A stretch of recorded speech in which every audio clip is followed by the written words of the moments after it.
విద్యార్థి బంధువులారా, మనము వేమన శతకంలోని ఒక పద్యం గురించి మనం తెలుసుకుందాము. మౌన వృత్తిలో నరుడు మసలుచునుండెనా,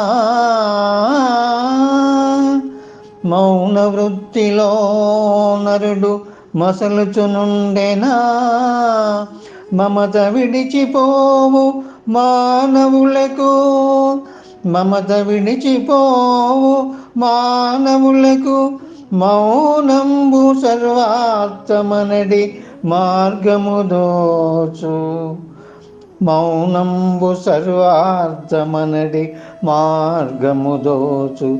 విశ్వదాభిరామ వినురవేమా.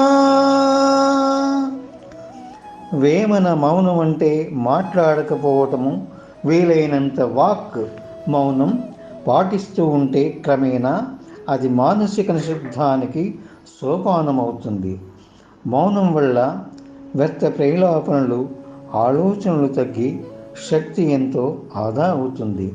తద్వారా మనలోని అంతర్వాణిని స్పష్టంగా వినగలుగుతాం. మన భావాలను ఎదుటి వారికి క్లుప్తంగా అందించగలుగుతాం. మౌనం ద్వారా ఆదా అయిన అమూల్యమైన కాలాన్ని, శక్తిని సద్వినియోగం చేసుకుంటే సకల కళల, సకల విద్యల అభ్యాసం సుసాధ్యమవుతుంది. ఎంత చక్కగా చెప్పారు వేమన గారు. మరొకసారి పద్యాన్ని పాడుకున్నాము.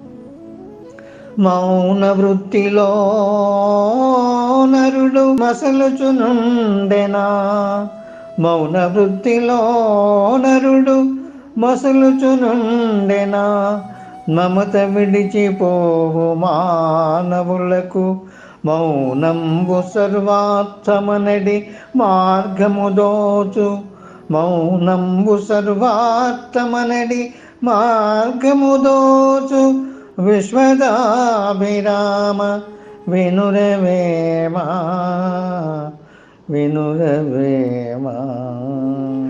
స్వస్తి.